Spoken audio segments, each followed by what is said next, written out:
लोक भारत 2। नमस्कार, मैं हूं शालिनी और आप देख रहे हैं लोक भारत न्यूज। आइए बढ़ते हैं आज की बड़ी खबर की ओर। 22 अप्रैल 2025 को जम्मू कश्मीर के पहलगांव में हुए आतंकी हमले के बाद से पाकिस्तान के खिलाफ एक्शन लगातार जारी है।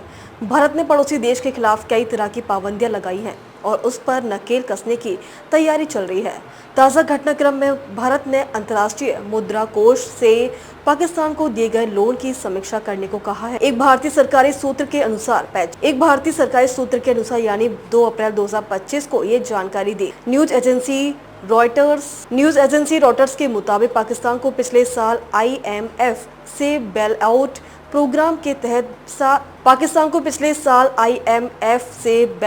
प्रोग्राम के तहत 7 बिलियन डॉलर लिए थे और मार्च से उसे 1.3 मिलियन। न्यूज एजेंसी रॉयटर्स के मुताबिक पाकिस्तान को पिछले साल IMF से बेल आउट प्रोग्राम के तहत 7 मिलियन डॉलर लिए थे और मार्च में उसे 1.3 मिलियन डॉलर का नया जलवायु संबंधित लोन दिया गया था। ये प्रोग्राम 350 अरब डॉलर की अर्थव्यवस्था के लिए महत्वपूर्ण है और पाकिस्तान ने कहा कि इस राहत पैकेज के तहत उसकी अर्थव्यवस्था स्थिर हुई है, जिससे उसे लोन और पाकिस्तान ने कहा कि इस राहत पैकेज के तहत उसकी अर्थव्यवस्था स्थिर हुई है, जिससे उसे लोन चूक में खतरे से बचने में मदद मिली है। एक सरकारी सूत्र ने रॉयटर्स को बताया कि भारत ने IMF के सामने पाकिस्तान को दिए गए लोन पर चिंता जताई है और इसकी समीक्षा करने की मांग की है। इसके साथ ही भारत ने पाकिस्तान को ग्रे लिस्ट में डालने की भी अपील की है। अगर पाकिस्तान को मिलने वाली ये मदद